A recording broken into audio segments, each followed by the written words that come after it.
Artists understand the unconscious more than psychologists. Writers, authors understand personal mythology more than depth psychologists, broadly speaking, as well. So go to literature if you want to understand the personal myth. The task for women is to find their own words for things, essentially, and not to burden men with it. Every single girl I would have an in-depth conversation with would become my true love. And with that, I'm sure most of you guys are the same. Welcome back to Jung To Live By, everybody. Today we have a very interesting show in store, kind of an unorthodox show in store today, because we had, Steve and Pauline over the YouTube comments were in correspondence with somebody called Arcadian Wings. They had a nice exchange over the Animus, but across many different domains, kind of just, here's a whole bunch of stuff about the Animus that I'm sure everyone would like to know, especially myself, including relating to my own, I guess, personal mythology. Can you help and shed some exposition on that? So that's exactly what we are doing. And of course, you might be wondering why I am wearing a hat. Well, we're talking about V for Vendetta today, at least in large part, which is, you know, quite a famous film. Never saw it myself until Arcadian Wings put that comment in. Of course, it's all about masks and things put in front of your face. And I don't have a mask of my own, but I do have a nice hat, so I thought that would suffice. So without any further ado, you can check the timestamps below if you want to jump to a certain topic that we talk about broadly in this podcast, as always. But I think I'm just going to let a movie scene from V for Vendetta play. And if you pay close attention to the fact it is a woman, and there is a masked, dark, mysterious figure coming towards her, which we can broadly class as the Animus, and indeed what she's doing with her breath, that actually literally choked me up. So without any further ado, let's go. Fortunately, I got to you before they did. You got to me. You did this to me. You cut my hair. You tortured me. You tortured me. Why? You said you wanted to live without fear. I wish there'd been an easier way, but there wasn't. Oh my God. I know you may never forgive me. But nor will you ever understand how hard it was for me to do what I did. Every day I saw in myself everything you see in me now. Every day I wanted to end it. But each time you refused to give in, I knew I couldn't. You're sick. You're evil. You could have ended it, Evie. You could have given in, but you didn't. Why? Leave me alone. I hate you. That's it! See, at first I thought it was hate too. Hate was all I knew. It built my world, imprisoned me, taught me how to eat, how to drink, how to breathe. I thought I'd die with all the hate in my veins. But then something happened. It happened to me, just as it happened to you. Shut up! I don't want to hear your lies! Your own father said that artists use lies to tell the truth. Yes, I created a lie.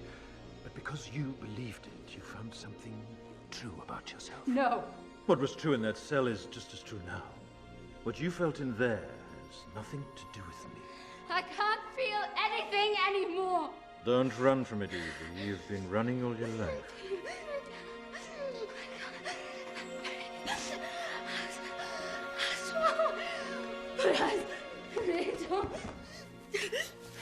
Listen to me, Evie. This may be the most important moment of your life. Commit to it. They took your parents from you. They took your brother from you. They put you in a cell and took everything they could take, except your life. And you believed that was all there was, didn't you? The only thing you had left was your life, but it wasn't, was it? Please. You found something else. In that cell, you found something that mattered more to you in life. Because when they threatened to kill you unless you gave them what they wanted, you told them you'd rather die. You faced your death, Evie. You were calm. You were still. Try to feel now what you felt then.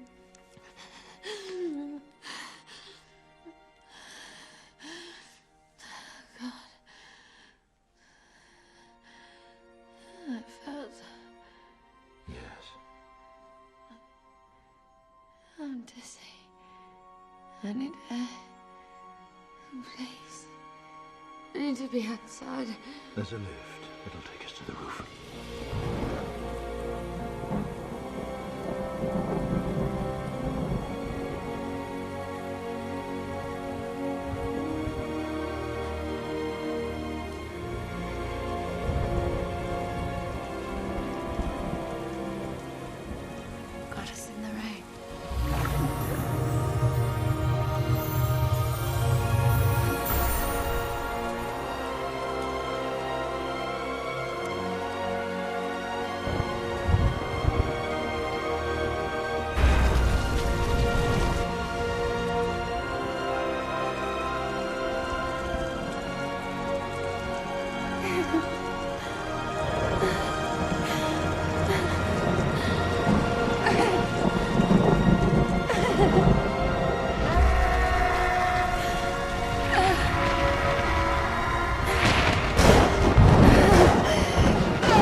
interesting thing for me about that particular scene, when you look a little bit into the background of the character V, is that he's a freedom fighter. And the female character Evie aligns herself with him as a kind of a assistant, I suppose, in his mission. And the thing about the Animus, it's similar to the Anima in so much as it will attach itself to a whole array of things. You know, for the Anima, for example, can be attached to or projected onto an inanimate object. And with respect to the Animus, it can be projected out into the environment, onto a cause or a movement, and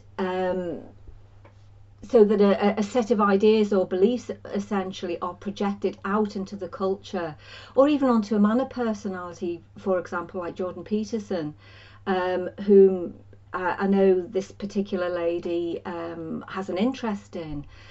So I would be interested in the Animus in that specific way, I guess, for her.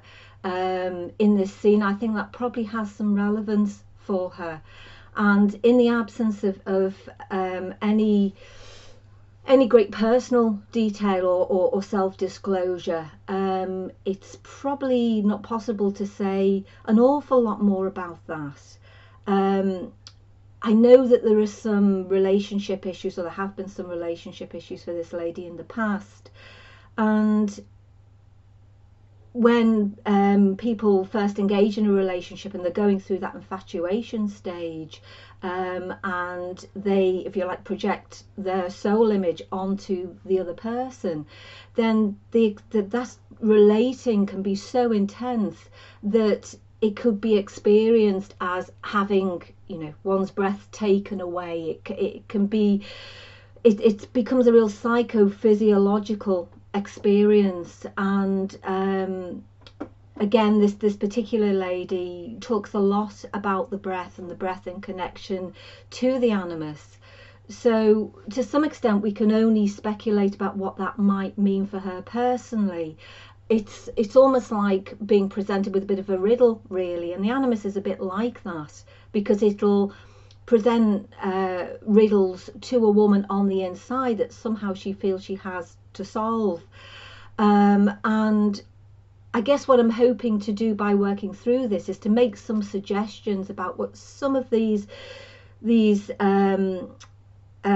points might be that she raises, in a way that she can then go back and maybe knit all these things together for herself on the inside. And essentially that's a function of the positive Animus, to find the capacity for a woman within herself to do that, as opposed to necessarily presenting someone else with that riddle, whether it's, you know, it's ourselves as a team or someone else, because if she's able to do that, then the victory ultimately will be hers. Yeah, well, it gets inside a woman's soul, doesn't it? And if you're an introject, you know, your image is introjected by a woman, then whether you want it or not, you're being used as that, and that can rob you of something. Or it can be the basis of how you bridge to that person and help them too, and so that will constellate your own emotions. And naturally enough, your animal will be kicked off then by the activity of the Animus. Yeah.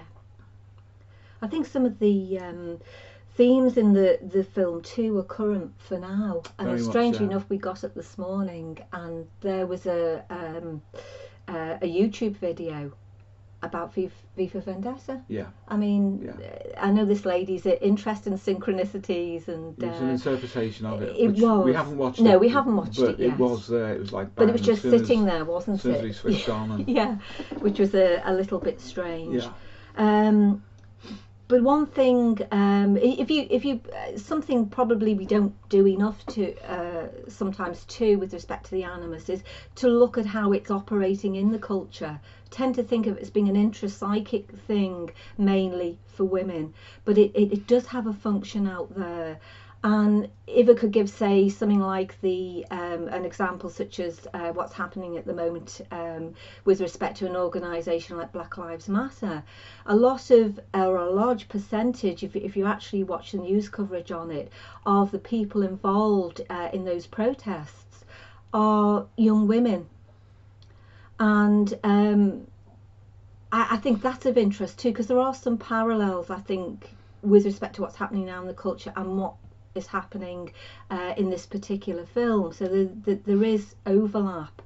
And I think the thing for women when they engage in some kind of or attach themselves, like I said before, to some kind of movement, they use that as a way of, as a vehicle, if you like, for the expression of their own ideas. And they can become very vocal about it. So in that sense, they also, in becoming very vocal about it, they become very animated. You get that animating spirit, and one feeds the other. So their activities out there socially in the culture mirror what's happening on the inside for them too. So you can see why women, and particularly young women, would engage in those kinds of things because of the kind of animation that they get from it. Yeah. Can I ask you on the riddle front then? You said obviously the Animus sort of sets up riddles for, I guess, the woman to solve. Just in my very TI way to get that to get that clear, what would be the difference then between, does the anima ever offer a man a riddle? Like, in terms of that lived experience, what does that feel like? Well, I think as we get further into the Jung To Live By podcast, I think we're all kind of coming to the conclusion that there's not a lot of separation, particularly about how the anima and the animus function, because essentially they're both relating functions. So they actually probably have more in common than they do in terms of difference. I think with respect to my own experience of the animus internally, is that, and correct me, Steve, if this is maybe where things do differ, where there is some separation or not, is that it will, a bit like this lady is doing, she's kind of giving us almost sort of flashes of insight and of understanding, but those things aren't linked together in any kind of meaningful way for her, it seems, at least on the surface, at this moment in time. And so it kind of teases you. It's as if to say, well, yes, you've understood this little bit and maybe this little bit over here, but you haven't knitted it all together for yourself in a way that would allow you to transcend the parts and to have some kind of deeper meaning to what it is that's going on for you. And in technical terms, I would say that is the task of the positive animus, to do that. But whilst it's out there being invested in characters in a film, or out there in culture in some way, or onto a man of personality, essentially you're not doing that for yourself. You're relying on something else to as a container to pour your ideas into, in the hope that somehow those things will solve it for you, or those people will solve it for you, or that movement will solve it for you and give you some sense of meaning, when essentially the task is to do it for yourself on the inside. So I mean, I presume that's a similar kind of thing with the anima too. Yeah, I'd say it's pretty much identical, as you say, because it's a relating issue. Yeah. And then you get where those two meet, which is deep down in the core of our essential human nature and having a need for relating. That's where the overlap will be, and the expressions, as you say, on the surface are like surface structure changes, but they both mirror the same deep structure process. So yeah, it's the same thing. Yeah, women seem to get particularly hung up on ideas and beliefs, convictions, and so on. Yeah. That they seem to be. That seems to be a point of separation between the anima and the animus, as I would experience it. But you may agree to differ on that. No, I don't differ as such. I still think there's commonality of ground. It's probably how it's expressed on the surface. And if we think about Jung himself and how he basically told people that these things work, if you follow that prescription from Carl Jung, then you would expect to see these differences brought into relief. But in everyday life, it's not like that. Plenty of men are drawn through their anima to internet personalities and gurus because it's about relating to the ideas, and it's about relating to themselves and their identity as a man or as a human being, or whatever level of resolution you want to apply to that. So the relating function is working in exactly the same way. And you mentioned Jordan Peterson, and purely for the sake of illustration, then people who follow him, or anyone that Jordan Peterson has followed, such as Friedrich Nietzsche or Carl Jung, then there is a set of ideas and beliefs and convictions which come in third party, not through direct experience or engagement, but through attachment to that belief. And it's via the anima, because they are relating to other things they may need. I mean, there is a kind of a meme that goes around the internet that says Jordan Peterson is not your dad, for example. So there's an issue of relating to the father imago, which is projected out onto him. But because it's relating nevertheless externally to a reference and then internally to a need, the anima is at work in relating to Jordan Peterson for these young men who have an issue with their father. So yeah, I think it's exactly the same, but the way Jung writes, it does tend to separate things. And as you correctly said, deep structure, they're identical. They'll take on a particular flavour, and there you do see differences that are unique, but fundamentally they are, just as you said, they're the same. So no, I'm not disagreeing. I fully agree with you. But ideas to grip men, and the animas at work there, because they relate to their own identity and to the world through that, whether they're a thinking type in Jungian terms, or a feeling type, an intuitive or a sensing type. It's still fundamentally this notion of an idea that is related to. So I'd say it's the same. So if there's a riddle being put out, then that because you guys have said, by their libido ye shall know them. So if someone's libido, so say a young woman in this case, is firing off towards, say, a man of personality, or like another man, or something like that, is that itself inherent right there in that equation, the observation, the riddle, basically saying that it's, to use sort of like a depth psychology approach in the moment, it would be, okay, so my libido's flowing over there, why? Yeah, definitely. absolutely. Yeah, that more than anything else tells you fundamentally what's going on, and then everything else thereafter is a description of that process at a different resolution, but fundamentally it's where there's the energy going. And then you might say it's whatever Jungian structure or hypothesis. And then once you've identified that in a categorical sense, this is TI talk, by the way, and Pauline's way is much cleaner and a more of a feeling perceptive way perhaps than I would do it. I would describe that as a categorization where you then resolve that down to say it's the animus. But more fundamental than that is that it's libido, it's energy. But by pursuing the animus as a category in the way that Pauline would do it, you would actually get to the solution, because you would be painting the picture. Whereas, my style might be just to categorize this and say this is the problem. Pauline would be more inclined to get on to solving that issue in the immediacy of the moment.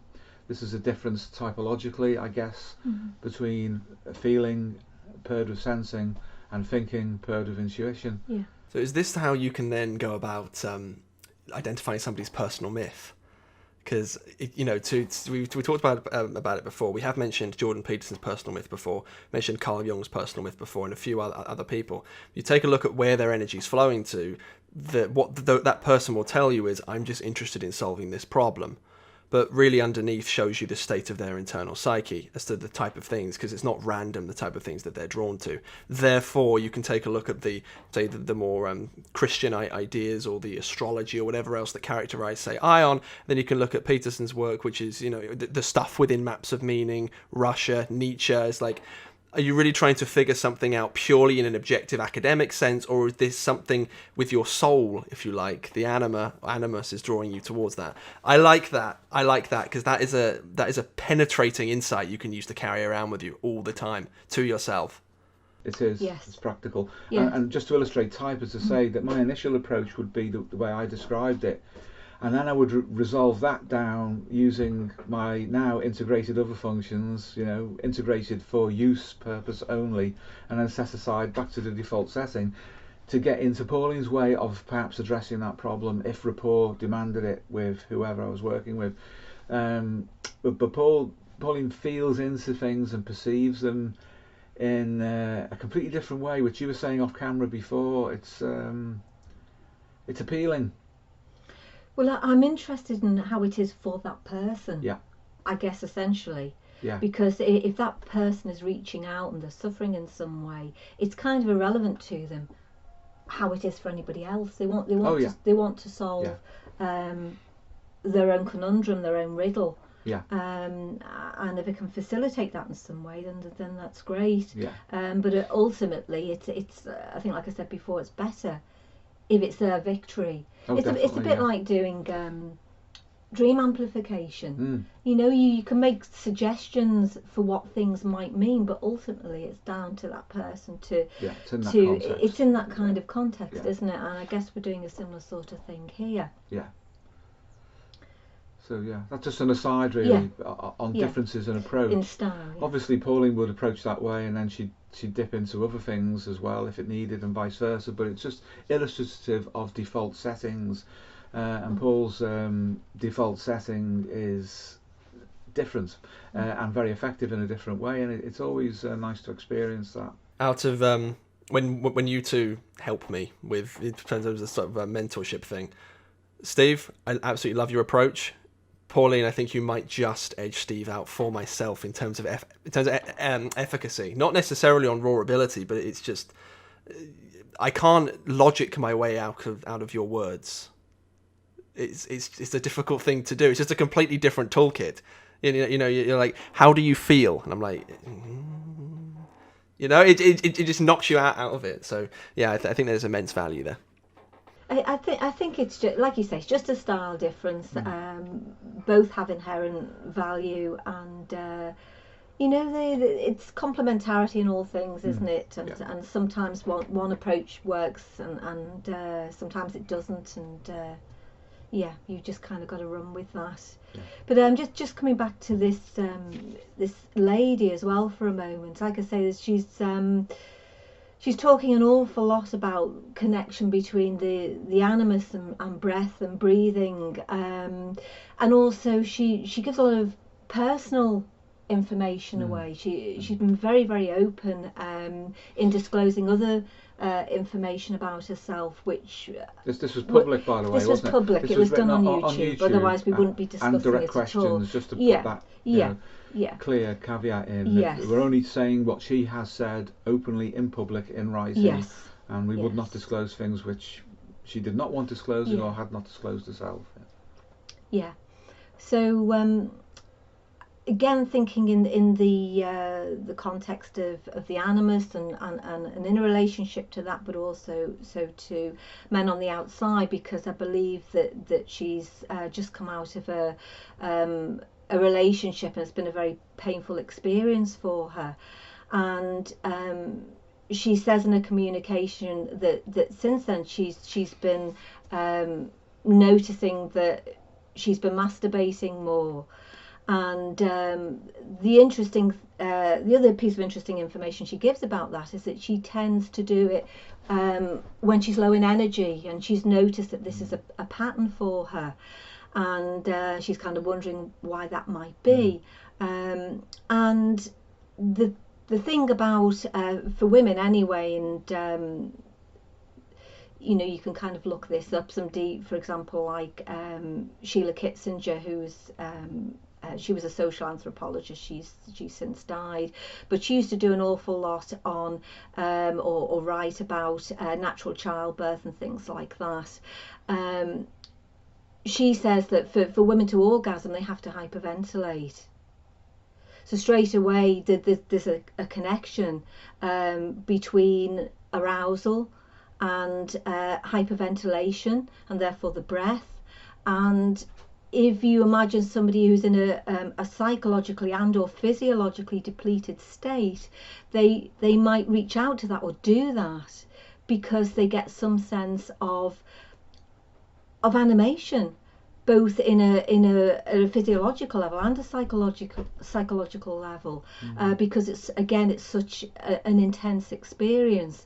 So in the absence of an outer physical relationship, then I think it's entirely possible that she might therefore turn to something like that in order to literally reanimate herself. So I think if she was to take that on board as being symbolic of a greater need and a way of accessing or experiencing those things in the absence of an outer relationship, well, that's a perfectly justified thing to do. It doesn't resolve, I guess, the problem of why that relationship ended, or why she might be having some difficulty with mate selection, as I think she calls it herself in a communication.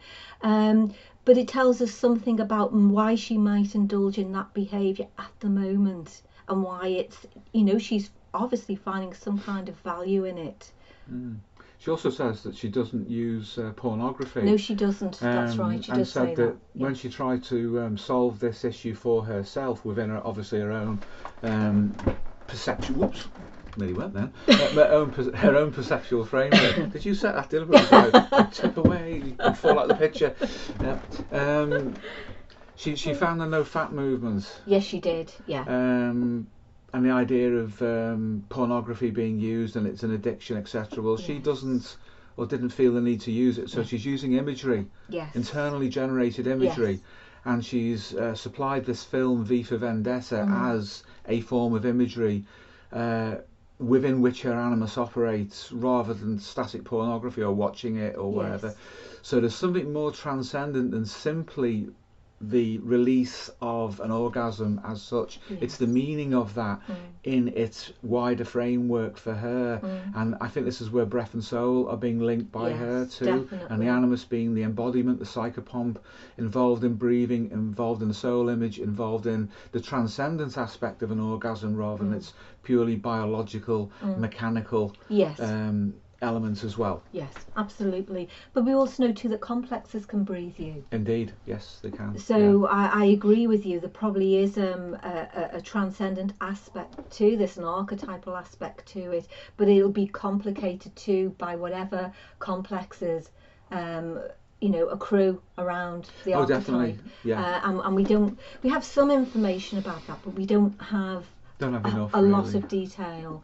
I mean, she mentions about her mother and a relationship to her mother, and as a child how she would have panic attacks and asthma attacks, and there was a comment about her mother who appeared to have some kind of breathing difficulty herself, where she would I think the words that this lady uses in a not very elegant manner try and clear. Inelegant, was it? Inelegant? I think it was. I mean, by all means, check it out.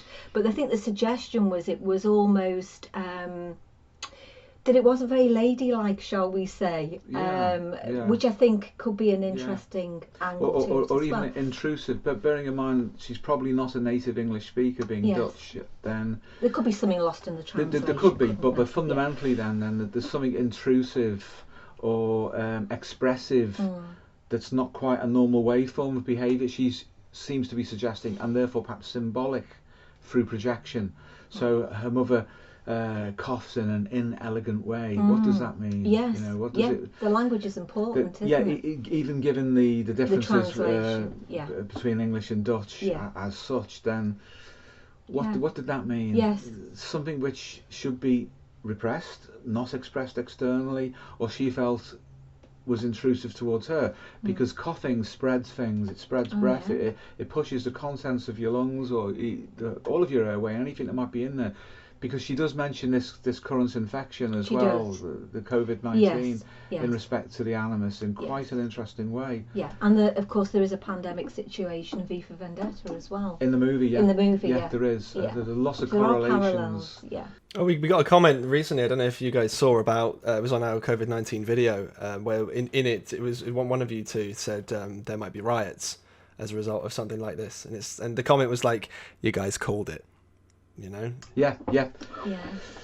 Yeah, well, that's well, I guess we've been around long enough to see this kind of thing happening before. Not heard of a pandemic, but you can certainly pick up on the pulse. You know, the 1981 riots in the UK as well, and the archetypal material that was being pushed out to try to buffer that by the state, and it didn't work. So after a while, you do begin to see this kind of thing. I mean, for example, let's hope YouTube let this one get through, but the issues that are happening with China now, we were able to predict that 30 years ago. We did, and a lot of people probably won't believe that, but it's because of our connection with Chinese culture broadly, but also because of an understanding about how archetypal dynamics play out as a waveform. Yeah. Certainly building up 23 years ago to China getting Hong Kong back, how that would affect people in the West. We definitely did predict that on that basis. But that's an aside, I beg your pardon. I'm going to fall back again. It's made in China. One wonders. I have lots of Chinese friends. I love Chinese culture. You do? I love Chinese food. Yes. And I've just made the seat even worse than it was before. I should have left this alone. Never mind. Yeah.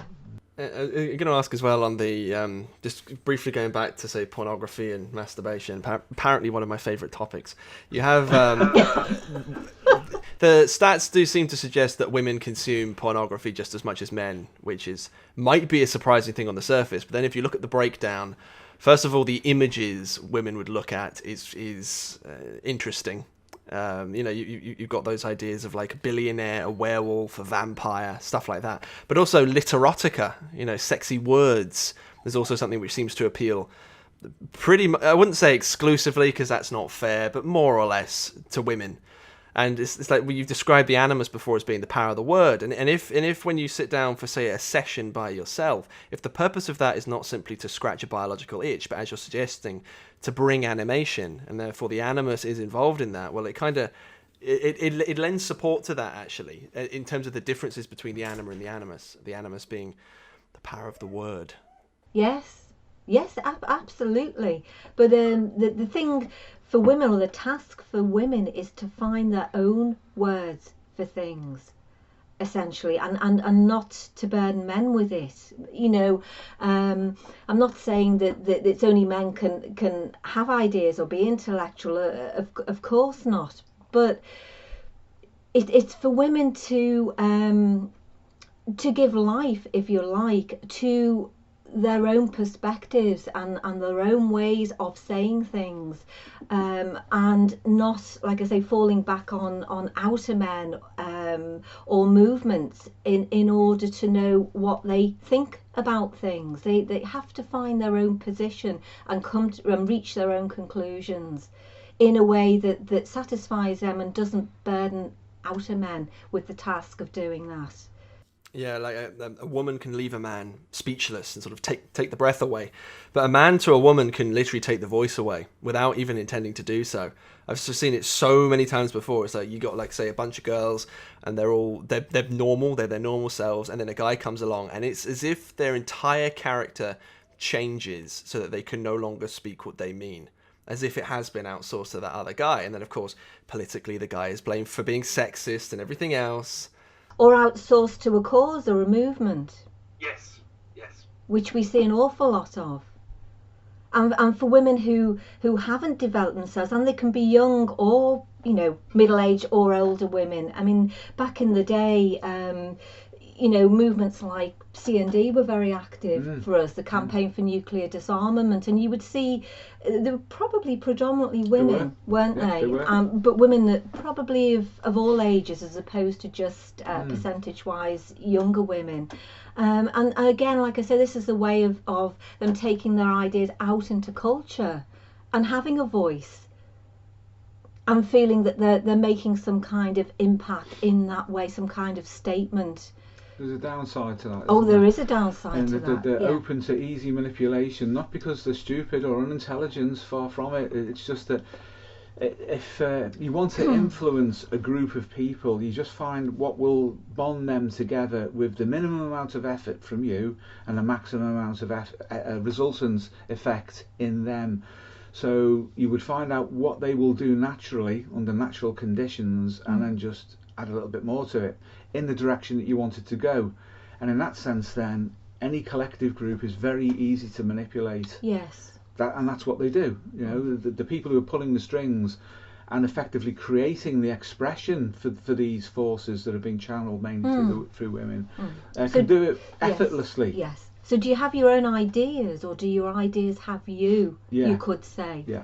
Well, men and women have sacred convictions. Again, it's coming back to it. It's not an exclusively female thing, or even the domain of the Animus necessarily, is it? Because, for example, both men and women get drawn to the church. They do.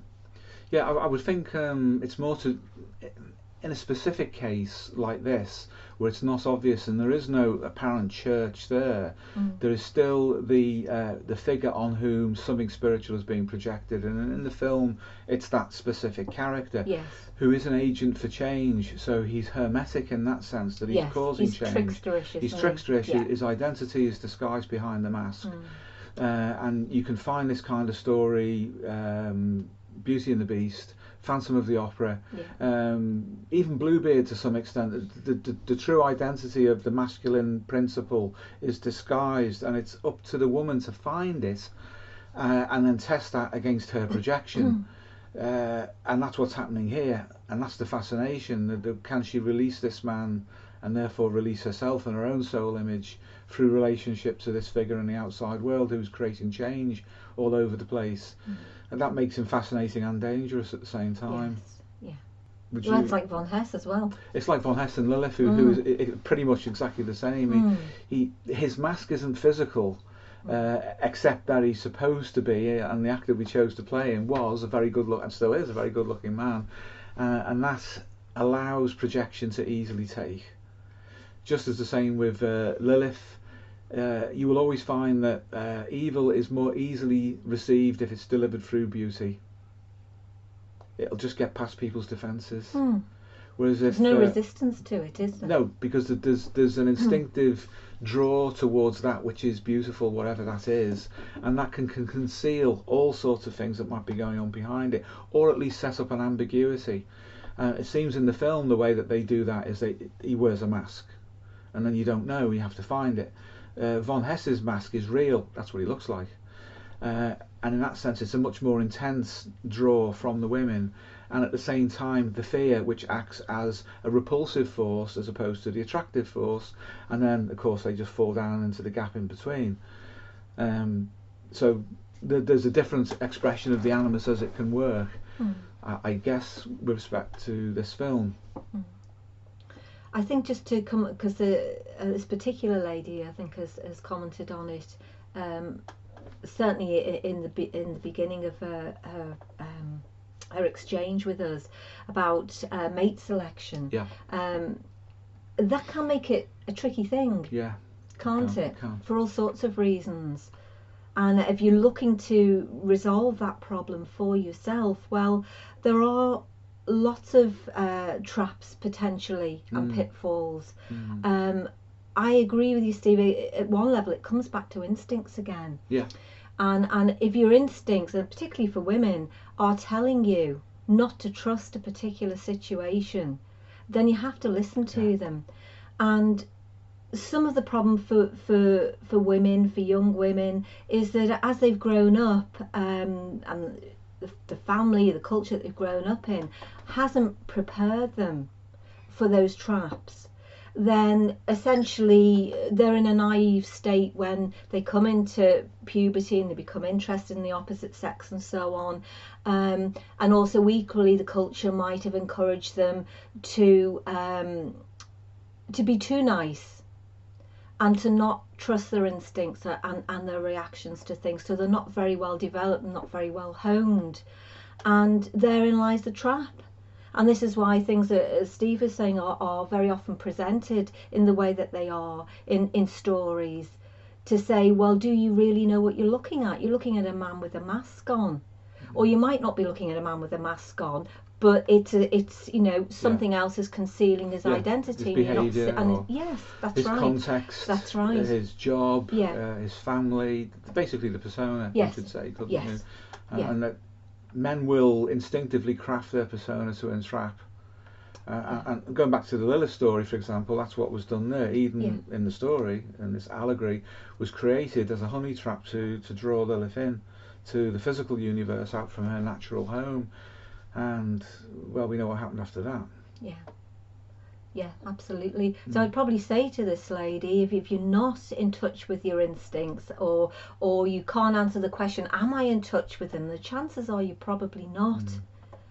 And so you won't respond in terms of mate selection in an integral way if you're not, because you just won't be in tune. You won't be looking out for what lies beneath, what lies behind the mask. And obviously there are dark forces out there in the world, and clearly you don't want to fall prey to them. So I think look to your instincts for guidance.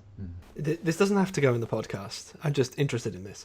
Do you think there is, from the perspective of women, and I've got multiple reasons for asking this question, from the perspective of women, do you think there is an innate hierarchy to see men in terms of attractiveness? Because I know the best way is to relate to a woman. If you want to get a woman, a man should relate properly to her. But is there an actual hierarchy there where she's like, okay, those guys are the best? Because, for example, you're saying about getting in touch with your instincts. Is that what the instincts are going to be pointing out primarily? Is like, go for him rather than these down the bottom?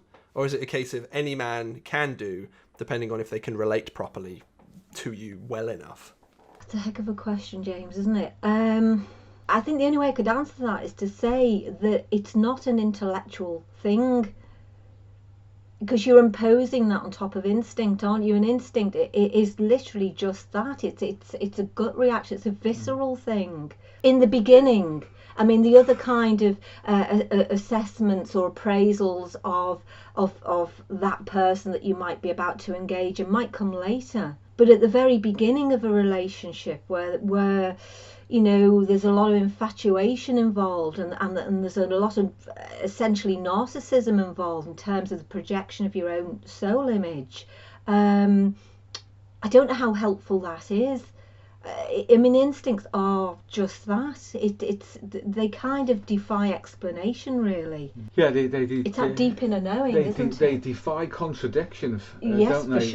For sure, because they don't want to be contradicted. There has to be a really good counter argument to an instinct for it to back off, and that will normally come from another instinct. Although with us, as conscious human beings, we do have an executive role. That's why we have an ego, which is supposed to reality test the survivability of a specific form of instinctive pressure in a particular context at a particular time.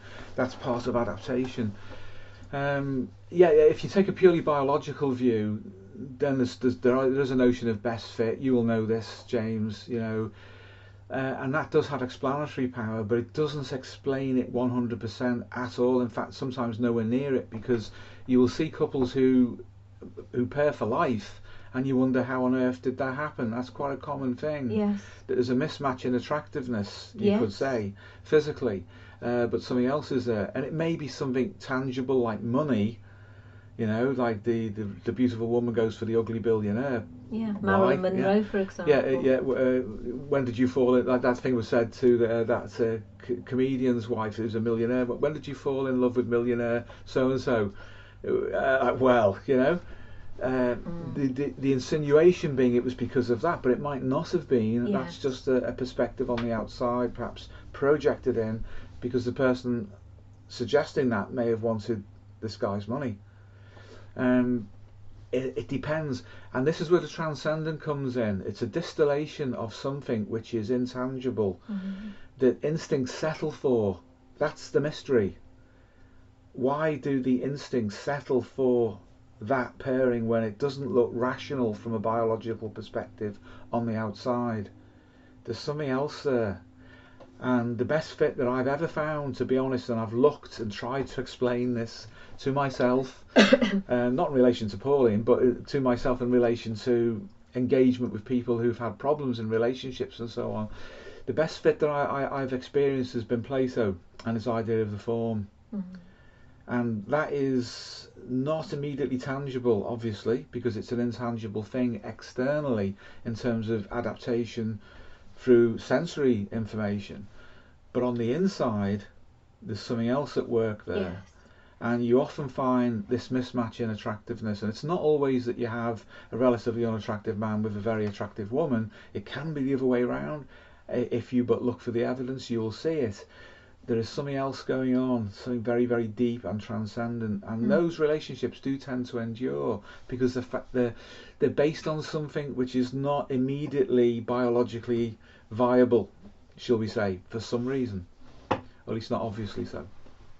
But yeah. If the psyche is concerned, especially in the form of dreams, with individuation and helping you balance out and self-development and stuff like that, then it would make sense that to balance the instincts, you also balance this is someone who can help you individuate, so that both of you can become whole together. So in which case that makes sense. Of course, I'd have to then, in that particular model, try and justify typology in that particular sense. Not that it's massively important with such things, but then you would expect that T and F pairings perhaps would be more common than somebody else. But yeah, it's that obviously the biology frame of the more money the man has, and if he's got a 9-pack rather than a 6-pack or something like that, it doesn't seem to explain everything at all. So a man like that will attract a lot of women, but not necessarily the right woman. Also permanently as well would be the concern. Exactly. Too. There's a resource issue there which will attract a lot of women who may not be of the right level of investment for a long-term relationship. They may be exploitative, and they're being driven by instinct to do that. So you get quantity sometimes over quality. This is fairly simple to work out what's going on there, and the various adaptations to that. Typology, yes, is real. It is real, but it's not everything. It's just a vehicle for expression of character. Character is deeper and more fundamental. You can get a good version, morally and in terms of character, of one type, and a bad version, morally, ethically, of the same type. And if your level of analysis is typological only, you're going to make horrendous mistakes in terms of judgments, aren't you? You are, because you would person. think all extroverted feeling types are benign. Yeah. And somehow the vice is the domain of thinking types, for example, which clearly isn't true. Oh, you get that. Just like in everyday life, people who know nothing about typology as such still know what introversion and extroversion is, and there is a bias towards saying that extroversion is more adapted culturally. Still, it's always introversion that gets paired with neuroticism, notice, on these psychometric scales. Yes. Never extroversion. And yet someone who is a borderline hypomanic or a cyclothymic may go into phases where their extroversion is positively neurotic and doesn't just affect the individual, it affects everybody around them. So they share it out, they share the neurosis out through their extroversion. But very rarely do you get that considered. There's something wrong with introversion in our culture, it seems. That's a failure to understand human nature that produces that. You have seem to have a capacity to get the shape of somebody very quickly. That's probably the only way I can put it. That you kind of almost take a snapshot. Yeah. And you have an instinctive reaction to that person as to whether you think the good or bad, shall we say. Yes. So sometimes it's that simple. Yeah. not that you're not prepared to give people a chance, of course you are, but something in you just, it's obviously your extrovert intuition and typological terms goes out, and it kind of like a radar, and scoops in that information. Suddenly you have like a snapshot of you know, that person and what you think they're like in terms of their character.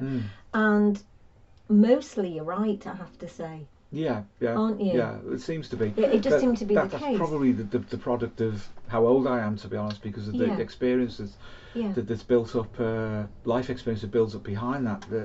But are you saying that's an instinctive thing? Yes, I am. Yeah, well, I would agree with that, because I don't think about it. No, you don't. It's too quick. That's my point. It happens in probably a split second. Yeah, it can do.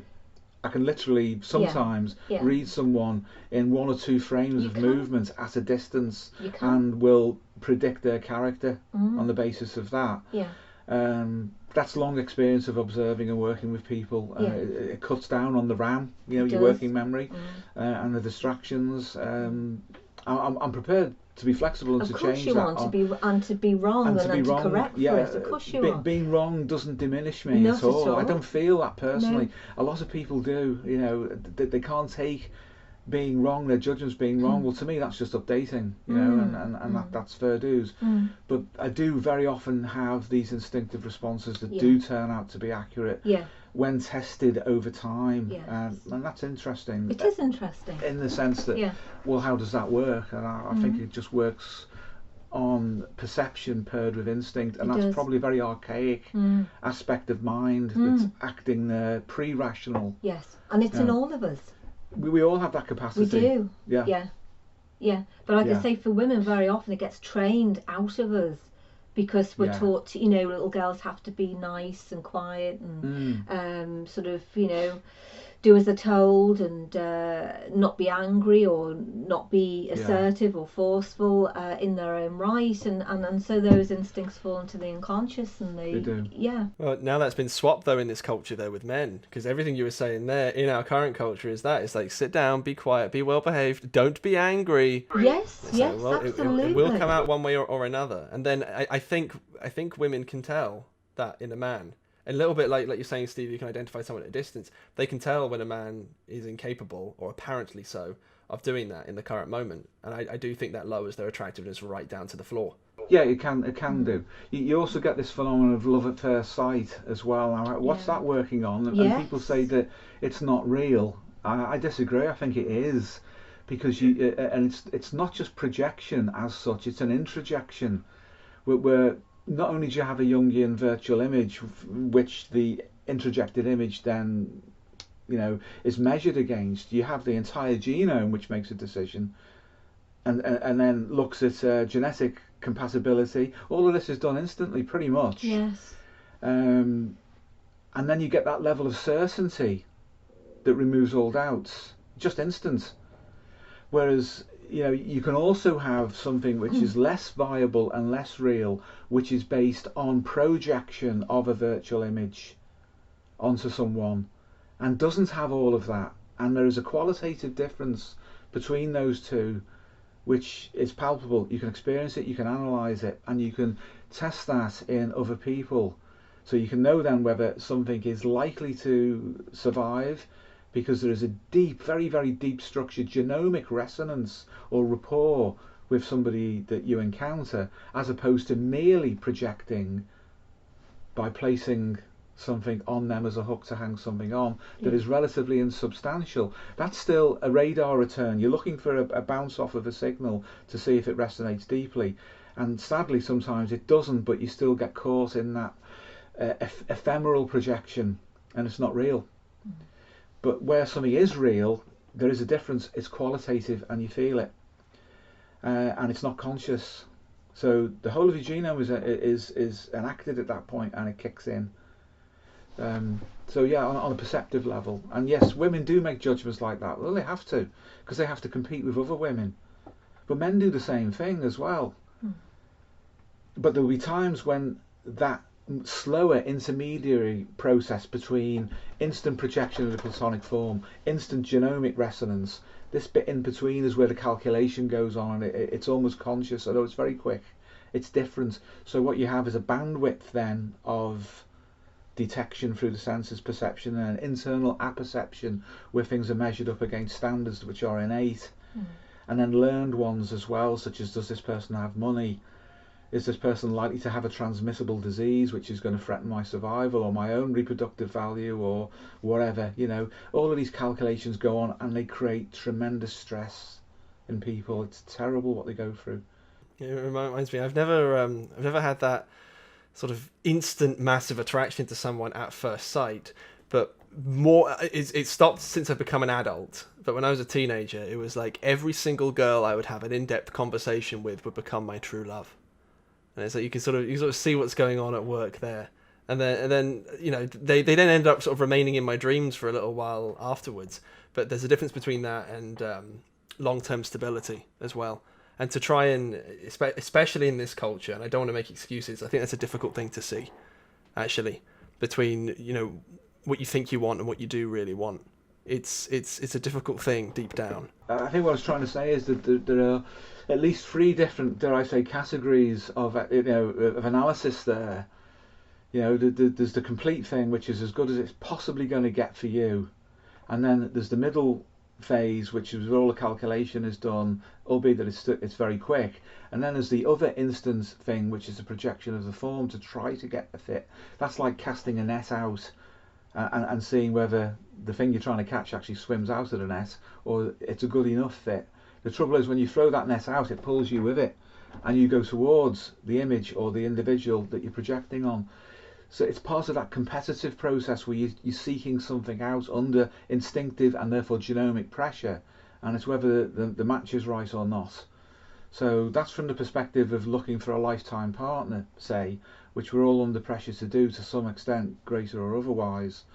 But then the continued action of this through your lifespan, it causes all sorts of problems. And then how conscious are you and what you can work on? How you integrate that. And perhaps this lady, as Pauline's been describing, is going through a mixed process here through projection of casting out the Platonic form, casting out the Animus as mediator and psychopomp of meaning, and linking that up to experiences in her life that are meaningful for her, where she's had issues over breathing and so forth, and making a narrative out of that that forms part of her personal myth. The question is that personal myth, as she is aware of it and is attracted to it, and as it processes her, helping her or not? Because around our personal myth gather all of our maladaptations and neuroses, our guiding fictions as well, our neurotic alibis, as well as the truth of who we are. And it's untangling that. That's the task. And for a woman, as with a man, the proper relationship to the relating function within us will help us to sort that out more than anything, more than the shadow or any of these other things. Definitely, yeah. I mean, she mentions her mother, doesn't she? For example, yeah. She doesn't mention her father, but she does mention her good mother. point, yeah.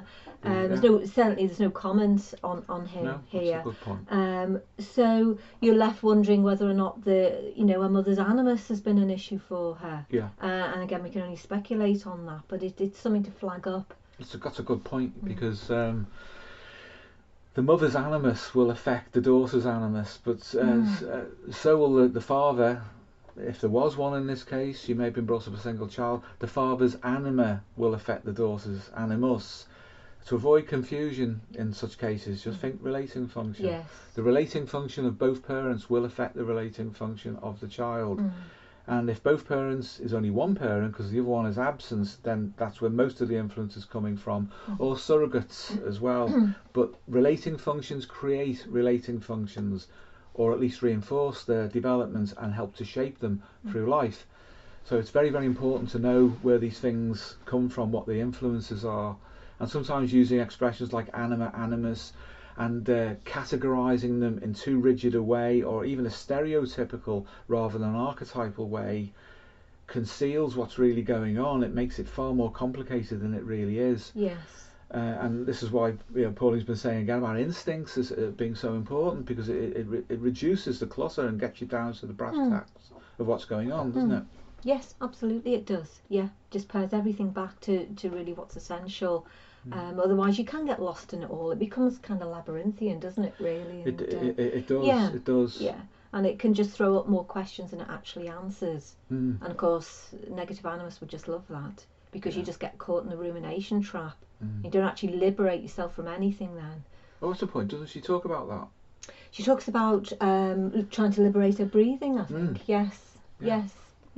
And the freedom fighter in the film. Yes. The master Animus right. is one, isn't he? A liberator too. Yes, from his own perspective, certainly. Yeah. Yes. Yeah. So something's trying to get free, then, isn't it? It is. Something's trying to liberate itself, without a doubt. And it's symbolised as breath. What a connection is through breath. Yeah. I think, like you say, Steve, ultimately, even beyond looking at the relating function, the personal myth is the place to go. Yeah. Because then you get your through line, don't you? And essentially look at who you're meant to be, who you've been meant to be all along, and then you can just strip away anything that's been damaging you or interfering with that trajectory. So maybe that would be a better place for her to work than even to get caught up in the idea of the anima and the animus. Yeah, I think so, because it tends to reveal things, doesn't it? Yeah. It tells you where everything is at in relation to you, in the past and in the present, and therefore you can then predict the future. Yeah. You have your place to stand at that point. Yeah. But people mythologise the personal myth. This is the trap, you know. It becomes something else then to get lost in a labyrinthine way, and then they start looking at some of these authors, these Jungian authors that have written about it, as if that's it. And what you almost invariably find with these authors, these Jungian authors, is that they appropriate collective myths as illustrations of the personal myth. Yeah. Nothing could be further from the truth. It's nonsense. That's what traps them. So they need to be disconnected from that and find the inner narrative of their own life. And just as I say that artists understand the unconscious more than psychologists, writers, authors understand personal mythology more than depth psychologists, broadly speaking, as well.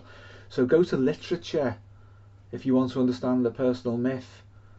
Don't go to some of these, I won't say it, people on the internet and some of these psychological authors, because they're just creating fantasies that don't really relate as such. Look at the process of building fiction, and then you'll find your own guiding fictions. Don't be distracted by someone else saying, look at this particular god or this particular myth. This is your myth, internalise it. It won't work for you. It'll conceal everything. Yes, and then that kind of almost brings us full circle in a way, because again, if you think about the animus attaching itself to a cause or a movement, then you immediately you're moving away from your own personal psychology. Yeah, that's true. Yeah, you get lost, don't you? You lose your way. You do. You lose your way. The value of the ancient stories, ancient myths, and they are intrinsically valuable, but only if you can put that into the context of your own life and not identify with it. Yeah. Unless you can use it therapeutically to create a dramatic change in someone, as in an enactment process, for example, then it's absolutely valid to do. For example, the guy in the earliest podcast I think we did, where we talked about King Arthur and Excalibur and the rest of it, but he didn't go away thinking he was King Arthur. He went away thinking he is who he is, his own man. It was in the moment that myth kicked in. He wasn't trying to live it or identify with it in any way beyond that. Once he got the hint, that was enough, and he lived his own life. And that's the message.